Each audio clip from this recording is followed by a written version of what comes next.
están conectados vía internet, también los que estamos aquí en forma presencial. Vamos a estar abriendo nuestras Biblias en este maravilloso libro de Santiago. Estamos llegando al capítulo 4 y estamos viendo que, hablando de un tema muy importante como es que uno acercarse nuevamente a Dios cuando se ha alejado. El primer paso es reconocer que nos hemos alejado. El segundo paso es retornar, tomar la decisión. Pero después que hemos retornado, tenemos el tercer paso, que es la restauración. La restauración lleva tiempo, es un proceso. Y Santiago nos está guiando a través del capítulo 4. Hemos visto el domingo pasado, si ustedes me acompañan en Santiago capítulo 4, versículo 9, estuvimos compartiendo. Santiago habla de 3 acciones. Santiago capítulo 4, versículo 9 dice: afligíos, lamentad y llorar. Y hemos visto las evidencias del verdadero arrepentimiento. Y muchas veces uno no está genuinamente arrepentido. Si uno quiere acercarse a Dios nuevamente, ¿se acuerdan? Repasando, ¿cuál era el primer paso para la restauración? Limpiar las manos. Manos limpias, corazón purificado o puro. Y el tercer paso es manifestar las evidencias del verdadero arrepentimiento. ¿Y cuáles son? Afligíos, lamentad y llorar. Estamos repasando. La palabra afligíos, ¿se acuerdan? Era la idea de sentirme miserable. Como decía Pablo, miserable de mí. ¿Quién me librará de este cuerpo de muerte? Un estado de miseria, debo sentirme de esa forma. Eso es aflicción. En segundo lugar, lamentar. Y esto habla de tristeza, de un lamento, de un dolor por la condición del pecado y por la falta de arrepentimiento que hemos manifestado, ¿no? Un lamento de no haberme arrepentido antes. O muchas veces uno dice, ¿por qué no lo hice antes? ¿Por qué tuve que llegar hasta este nivel, hasta este estado, hasta estas consecuencias que a veces Dios disciplina en nuestras vidas? Y porque por la dureza de nuestro corazón tenemos que lamentarnos por el dolor que produce el pecado. Y en tercer lugar, llorar. Llorar porque el lloro es la expresión externa del dolor. Lágrimas, lágrimas de arrepentimiento, lágrimas de haber estado lejos, lágrimas por habernos distanciado de nuestro Dios. Y fíjense, por ejemplo, el Señor Jesucristo lo dijo en Mateo capítulo, vamos a ver Mateo capítulo 5, en el Sermón del Monte.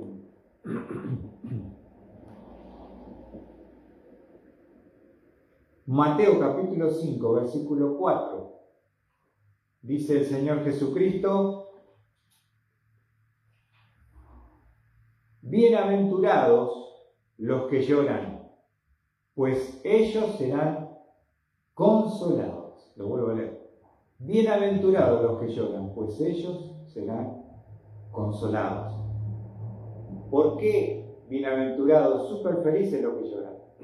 Porque son lágrimas de arrepentimiento genuino, porque son lágrimas de quebrantamiento, porque son lágrimas donde uno se ha dado cuenta que no quiere permanecer más en ese estado y en esa condición.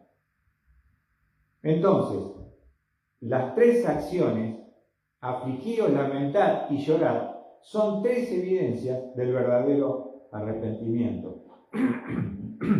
Ahora, Les quiero compartir otro pasaje que se encuentra en el libro de Eclesiastés. Eclesiastés,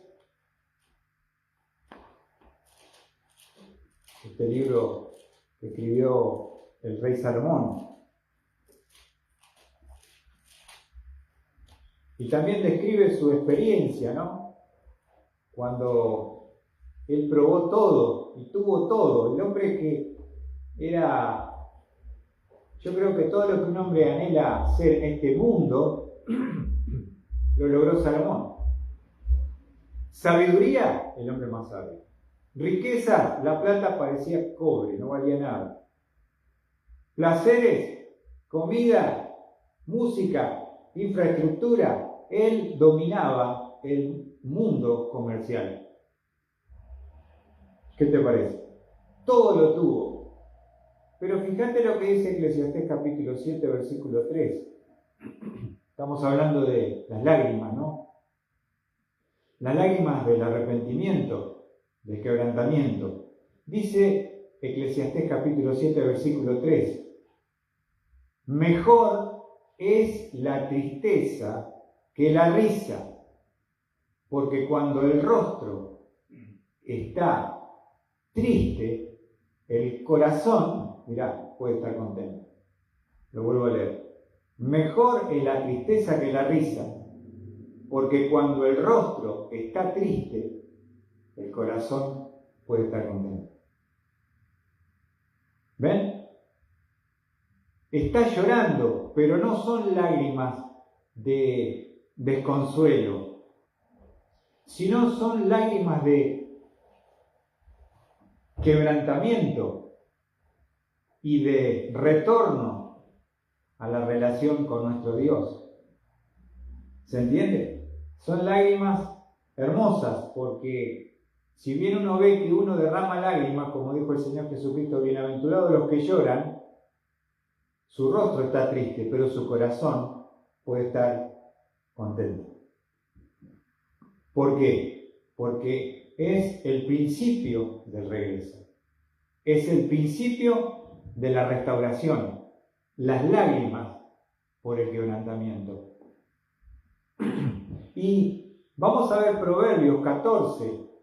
Estamos estudiando la importancia de las lágrimas, porque justamente cuando uno ve el mundo y lo que ellos nos demuestran, vos viste que siempre están espléndidos, con sus amigos, la están pasando bárbaro, por lo general con alcohol, con música, y se están matando de risa. Pero mirá lo que dice Proverbios 14, versículo 13. Dice, aún en la risa, esto es contrariamente a lo que vimos en Eclesiastés, aún en la risa, cuando uno se ríe hacia afuera parece que está todo bárbaro, el corazón puede tener dolor. Y el final de la alegría puede ser tristeza. ¿Ven?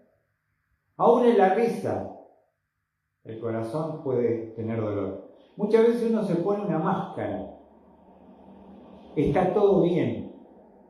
Y uno muestra al exterior que es un ganador, que es un hombre de éxito, que está todo fantástico. Pero en realidad lo que está haciendo con esa careta de felicidad es ocultar el tremendo y triste dolor de corazón y el vacío interior que siente.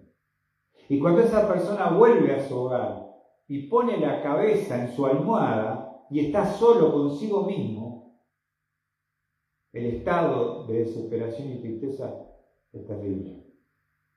Cuando uno ya se sacó la máscara, cuando uno es quien es y en el estado que verdaderamente se encuentra, en la risa el corazón puede tener dolor y el final de la alegría puede ser tristeza.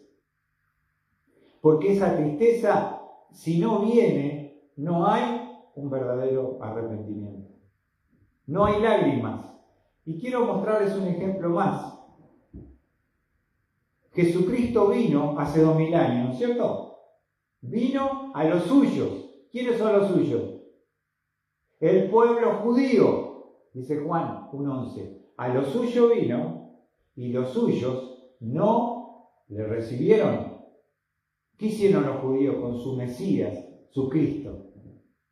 Lo rechazaron, lo crucificaron, lo entregaron al poder de Roma para ser crucificado. No quisieron aceptar que Cristo, Jesús es el Cristo, el Mesías, el ungido de Dios, el Mesías Salvador. Ahora, esto fue la primera venida para los judíos. Pero si uno va a Israel hoy y va a recorrer las calles y uno hablara con un judío ortodoxo y le pregunta qué están esperando cuando van al muro de los lamentos ahí a orar, a clamar, a llorar, están esperando por el Mesías que va a volver. Porque ellos no quisieron creer y aceptar que Jesús era y es el Mesías auténtico. Ahora, fíjense lo que dice Mateo capítulo 24. Y acá vamos a ver estas tres acciones, la aflicción y el lamento y el lloro, como señales de un auténtico y verdadero arrepentimiento. Mateo capítulo 24, vamos a ver allí, versículo 30. Está hablando el Señor Jesucristo de algo que va a pasar en el futuro. Dice el Señor Jesucristo en Mateo 24, versículo 30, entonces aparecerá en el cielo la señal del Hijo del Hombre. Y entonces todas las tribus de la tierra harán duelo y verán al Hijo del Hombre que viene sobre las nubes del cielo con poder y gran gloria. Ahora, ¿qué dice Jesús? Que al final de la tribulación, cuando se presenta la batalla de Armagedón, que van a venir a destruir al pueblo de Israel, va a aparecer en el cielo, ¿quién? El Mesías, el Cristo, el Hijo del Hombre. Dice, entonces todas las tribus de la tierra harán duelo y verán al Hijo del Hombre que viene sobre las nubes del cielo con poder y gran gloria. Ahora, ¿por qué dice la palabra de Dios? Harán duelo. Duelo de dolor, de quebrantamiento, de lamento, de lágrimas. ¿Saben por qué? ¿Por qué va a haber gran duelo? Porque cuando vean al Hijo del Hombre, a Jesús que viene con sus santos ángeles en gloria, ¿qué van a notar? Que tiene el Cristo.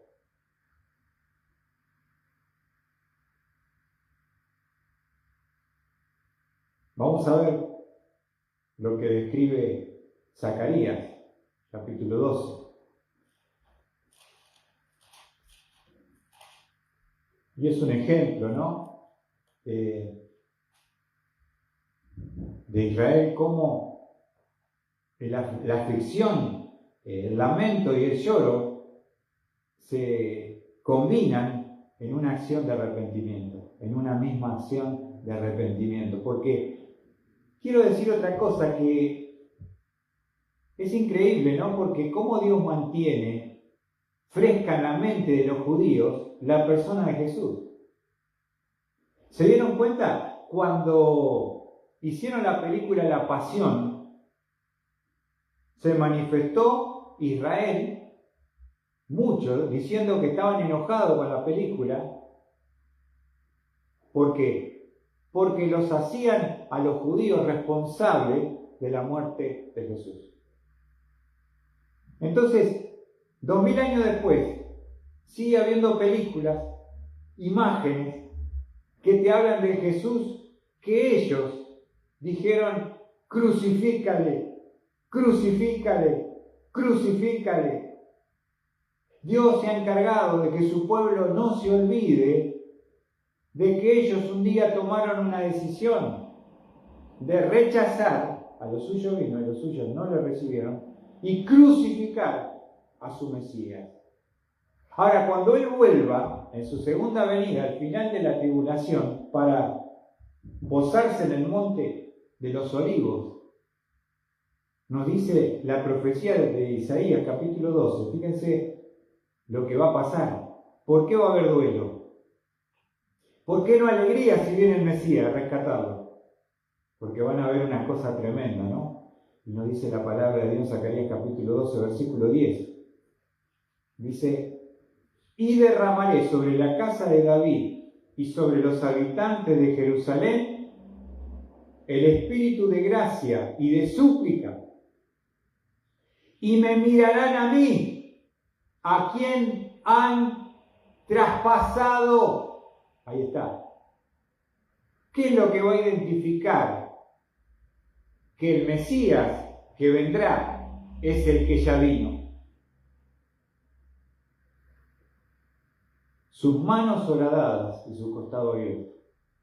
Y ahí van a ver que el Cristo, el Mesías, indudablemente es el mismo que ellos rechazaron, crucificaron 2000 años atrás.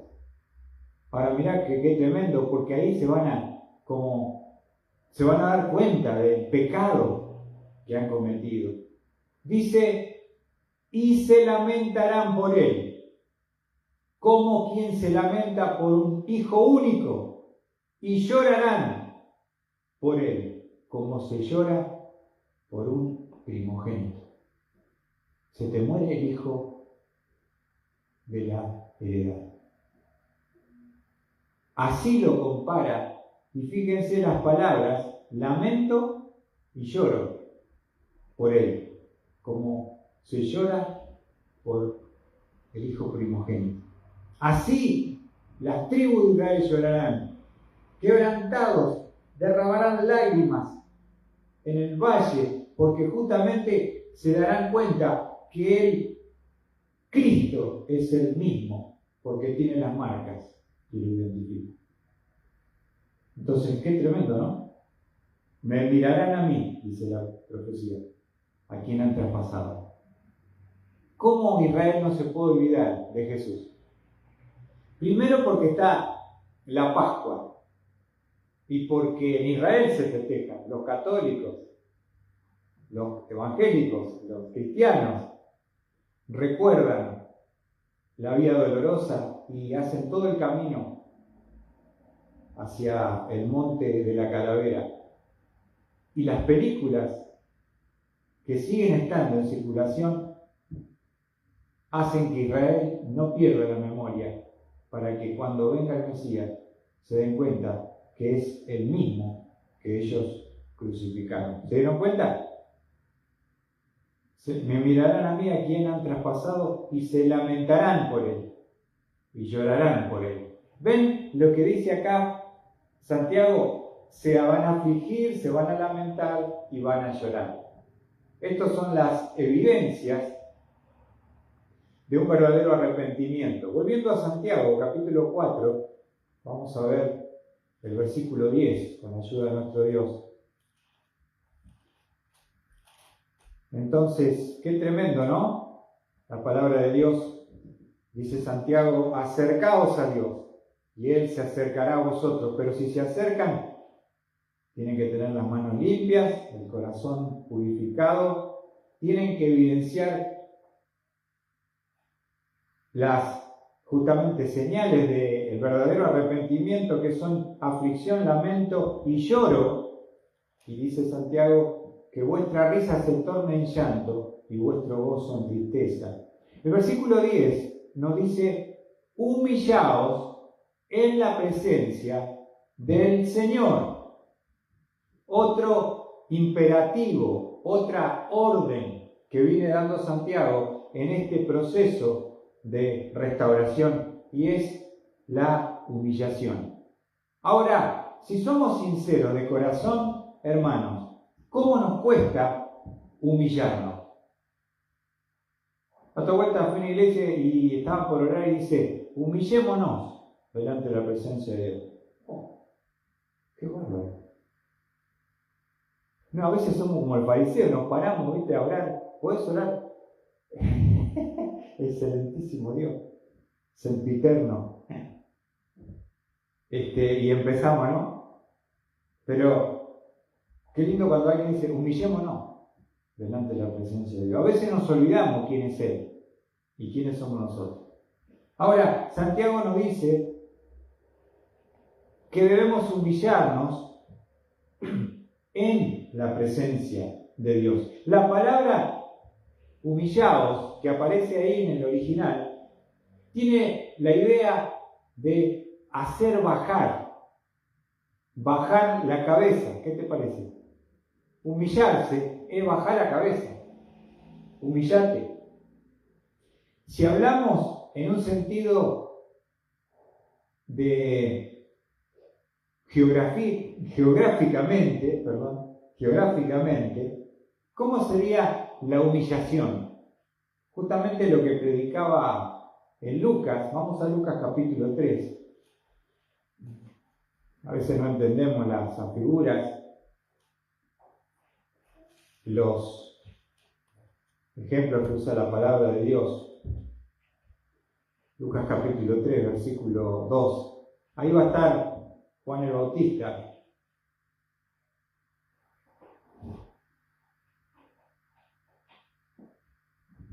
¿Lo tienen allí?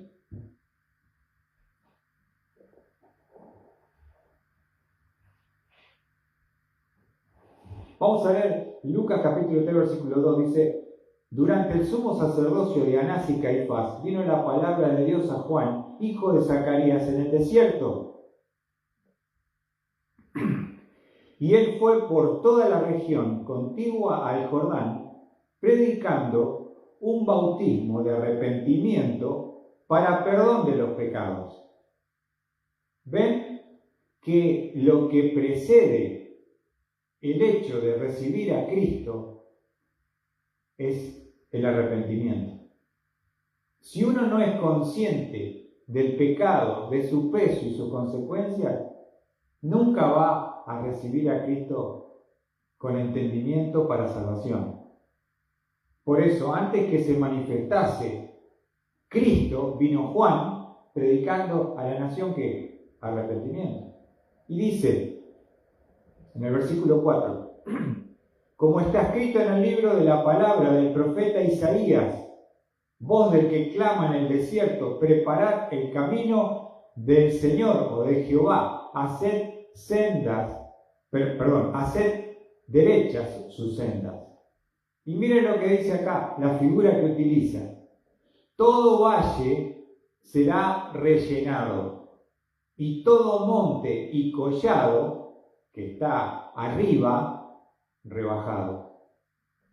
Lo torcido se hará recto, y la senda áspera se volverá camino llano. Toda carne verá la salvación de Dios.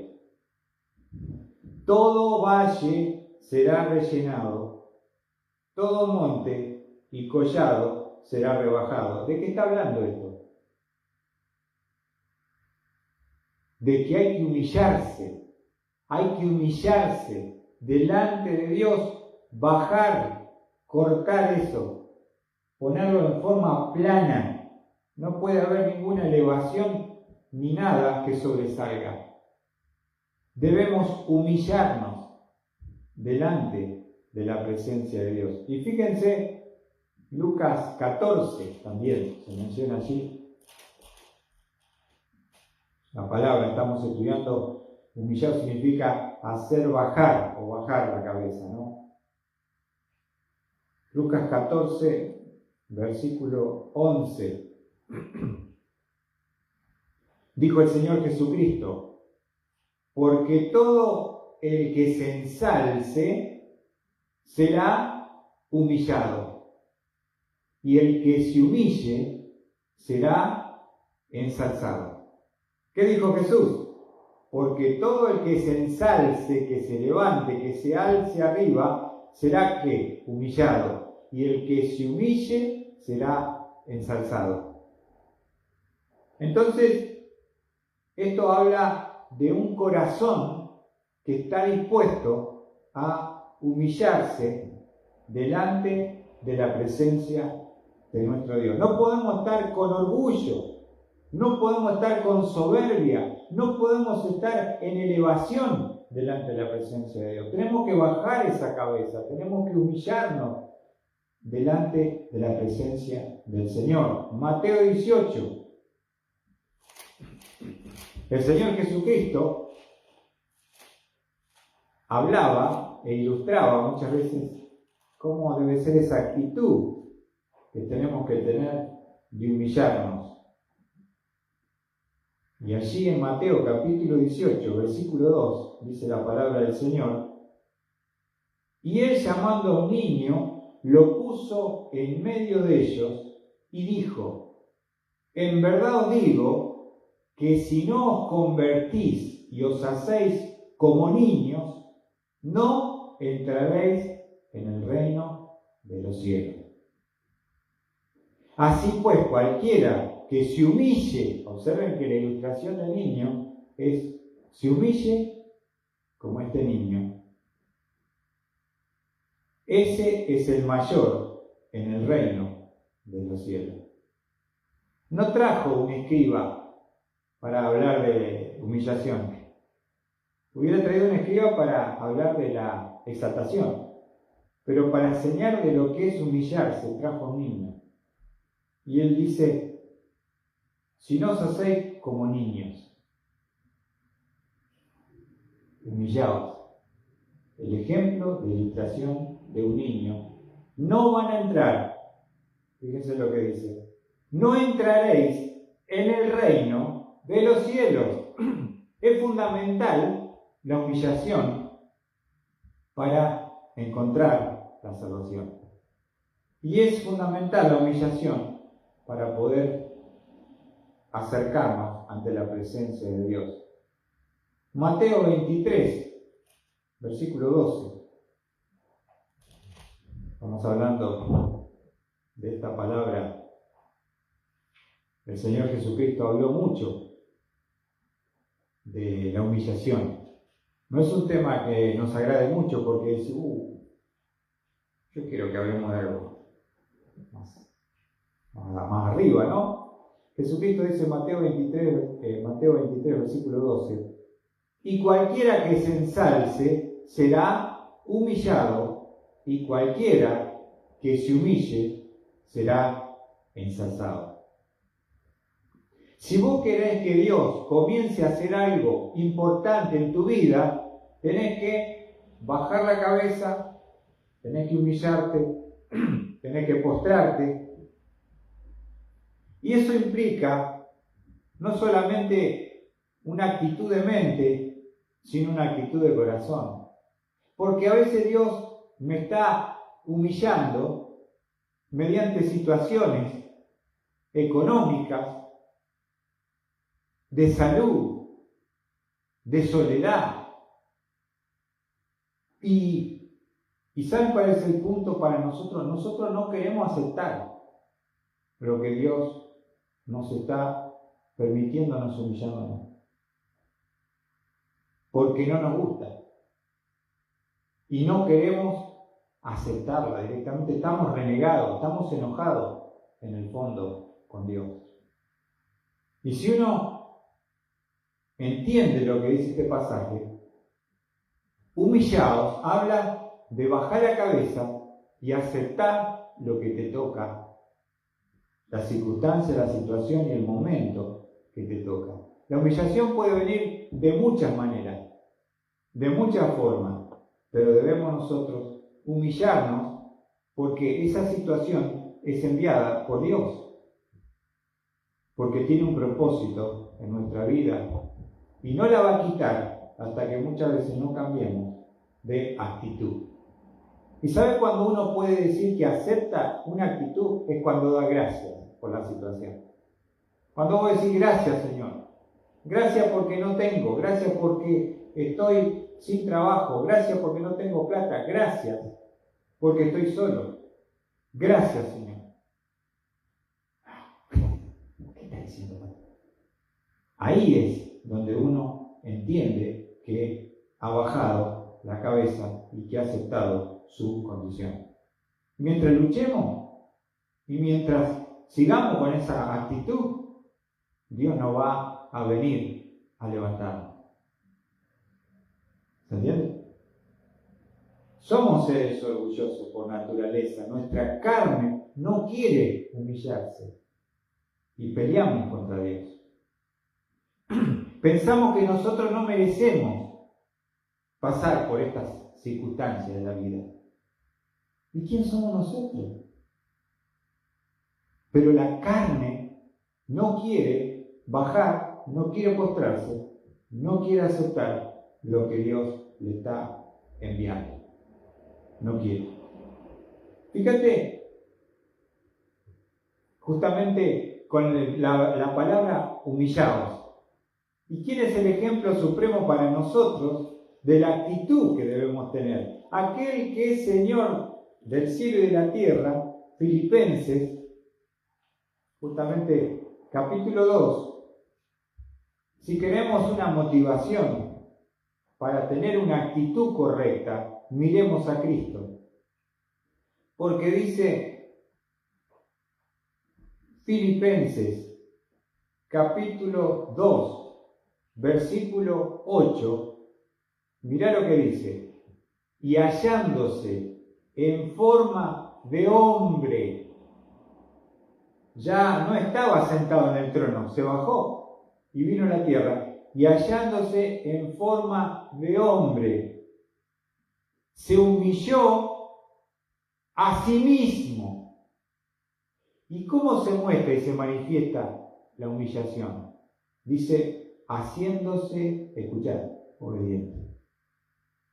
La humillación de Cristo no solamente porque Él dejó el cielo, bajó a la tierra, sino la humillación de Cristo se manifiesta en su obediencia como siervo al Padre. ¿Y hasta qué punto la obediencia? Haciéndose obediente hasta la muerte. La obediencia que Dios le pidió, ¿hasta dónde lo llevó a Cristo? Hasta la misma cruz.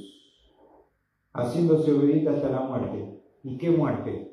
¿Una muerte linda, una muerte rápida, una muerte tranqui? No. Y muerte de cruz, la peor. Él aceptó y obedeció la muerte y la obediencia hasta la muerte para salvarnos a cada uno de nosotros. Cristo es nuestro ejemplo supremo de que Él, siendo quien era, se hizo quien fue. Y se humilló a sí mismo, ¿cómo? Siendo obediente, aún hasta la misma muerte, y aceptando la misma cruz que el Padre había determinado para Él. Qué tremendo, ¿no? Ese periodo no nos gusta. Pero mirá lo que dice 1 Pedro. 1 Pedro es un versículo paralelo al de Santiago, podríamos decir. Porque nos habla de lo mismo. 1 Pedro capítulo 5.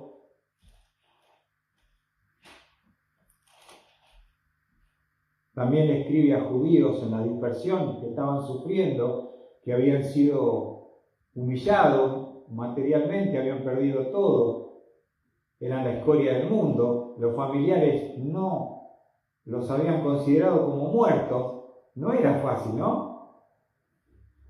Ahora, 1 Pedro 5, versículo 6, ¿qué dice?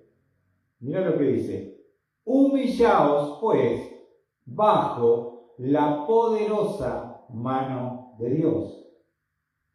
Esta es la acción que debemos tener, la actitud que debemos tener. humillémonos, pues, que bajo la poderosa mano de Dios. ¿Sabe por qué? Porque detrás de todo lo que nos pasa está la mano de Dios actuando. Yo puedo dejar que la mano de Dios haga lo que Él ha determinado, o puedo estar peleando, ¿viste? Cuando agarras a alguien que se quiere escapar, que golpea, que pelea y no se quiere entregar. Tenés que entregarte en la poderosa mano de Dios. ¿Por qué? Porque todo lo que está pasando viene de su mano. Su mano está hablando de su autoridad, está hablando de su poder, está hablando de su designio para mi vida. Fíjate cómo habla David, que en un momento él también estuvo lejos. En el Salmo 51, que es uno de los salmos que él pudo escribir después de haber pecado contra Dios. El Salmo 51 nos habla de su experiencia cuando David el Salmo 32, vamos al 32. El 32 también habla de la misma experiencia de David. Él escribe el 32, el 38 y el 51, después de esa experiencia de haber pecado contra Dios, haberse alejado, y él estuvo apartado mucho tiempo, por lo menos casi un año, lejos de Dios. Fíjate, el que escribe el Salmo sabe lo que es estar apartado. Y él cuenta un poquito la experiencia de lo que le tocó vivir en el Salmo 32. Versículo 3 y 4. Mira lo que dice David. Mientras callé mi pecado, mi cuerpo se consumió con mi gemir durante todo el día. Porque hubo un tiempo en el que él no confesó. Por eso él arranca en el 51, en el 32, uno dice: cuán bienaventurado es aquel cuya transgresión es perdonada y cuyo pecado es cubierto. Cuán bienaventurado es el hombre a quien el Señor no culpa de iniquidad y en cuyo espíritu no hay engaño. Es hermoso, gloria a Dios, pero dice él en su experiencia: mientras callé mi pecado, mi cuerpo se consumió con mi gemir durante todo el día. Escuchá lo que dice el 4. Porque día y noche tu mano pesaba sobre mí. Mi vitalidad se desvanecía con el calor del verano, con el calor del verano. Fíjate lo que dice David. Lo vuelvo a leer el 4. Porque día y noche tu mano pesaba sobre mí.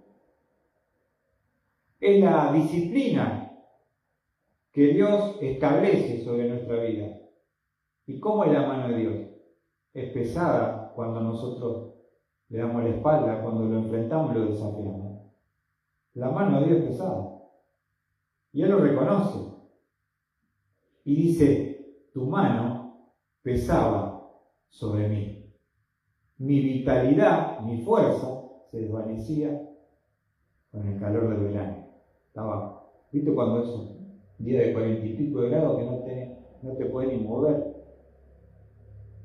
Te saca la fuerza de calor, te agota el calor, te consume el calor. Así se sentía el rey David. Ahora, hermanos, contritos, tenemos que estar humillados delante de la presencia de Dios. Humillado, dice Pedro, bajo la poderosa mano de Dios. Cuando David se acordaba lo que vivió, él reconocía que esa mano pesaba sobre mí. O sea, él era consciente de lo que estaba viviendo. Era porque él no había confesado, no se había arrepentido. Él seguía con los sacrificios, como dice el 51, pero no le agradaba, porque no había arrepentimiento genuino de corazón. Y era un hombre de Dios, que en un momento cometió una acción equivocada y en un momento guardó silencio y anduvo lejos de Dios. Entonces, valiosísima la experiencia de estos hombres que han experimentado lo que es estar lejos, humillados. Ahora, humillados, pues, de la poderosa mano de Dios. Ahora, en Santiago nos quiere alentar, volviendo a Santiago, capítulo 4,